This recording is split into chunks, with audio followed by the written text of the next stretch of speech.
And now I recognize Congressman Pence for his 5 minutes of questions. Thank you, Chair Schakowsky and Ranking Member Bilirakis for holding this hearing, and thank you, Secretary Raimondo, for joining us today for the 2022 budget request. Before I get started, Madam Secretary, I wanted to mention that you and Chair Pallone were discussing all the Italians that you have in your area. And I want to point out that all these Italian women in my family married us Irish guys. So you can do with that whatever you think. Okay, I'll move on to something a little more serious. Historically, the Hoosier State has been a leader in American manufacturing. In 1919, Plessy Cummins founded Cummins Engine Company in Columbus, Indiana. I've lived in Columbus my entire life, and nearly every family, my own included, has some connection to the company that helped build and grow Columbus, Indiana. This is exactly what we mean when we discuss company towns. Today, manufacturing accounts for almost 17% of our workforce and contributes over $100 billion to the state economy annually. We are proud to have two cutting-edge international automotive manufacturing plants in Indiana's 6th District, Honda in Greensburg and Toyota in Columbus.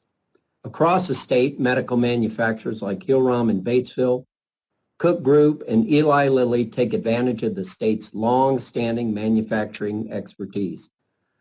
Unfortunately, good-paying manufacturing jobs have been shipped overseas, leaving Hoosiers with fewer options to provide for their families.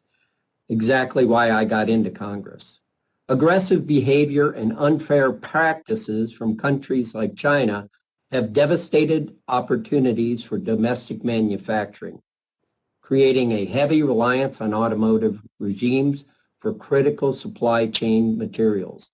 As we have discussed repeatedly today, the semiconductor chip shortage is a serious threat impacting workers in my district right now.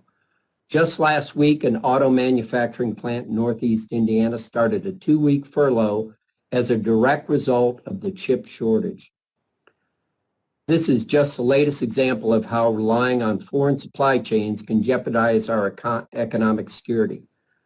Secretary Raimondo, in Indiana, foreign direct investment fuels innovation and enhances our ability to attract investment from around the world. Over 870 international companies employ more than 200,000 Hoosiers, 56% of which are in the manufacturing sector. Earlier this year, I introduced a bipartisan Global Investment in American Jobs Act with Chairman Bobby Rush that seeks to make the U.S. more competitive for foreign capital investment. Madam Secretary, will you commit today to working with us to advance this legislation? Yes, I will. Absolutely. Foreign direct investment matters. It creates jobs, as you said. In fact, right now, this week, I'm in the process of hosting the Select USA Summit, which is all designed to attract foreign direct investment into America. So I would look forward to doing that.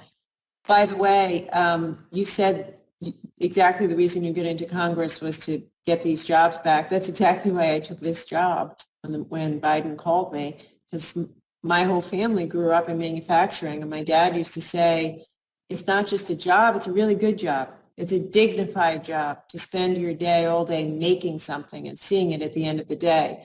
And by the way, it's a job you can get without a 4-year college degree. So that's why I get into this business, this job, and I would look forward to working with you.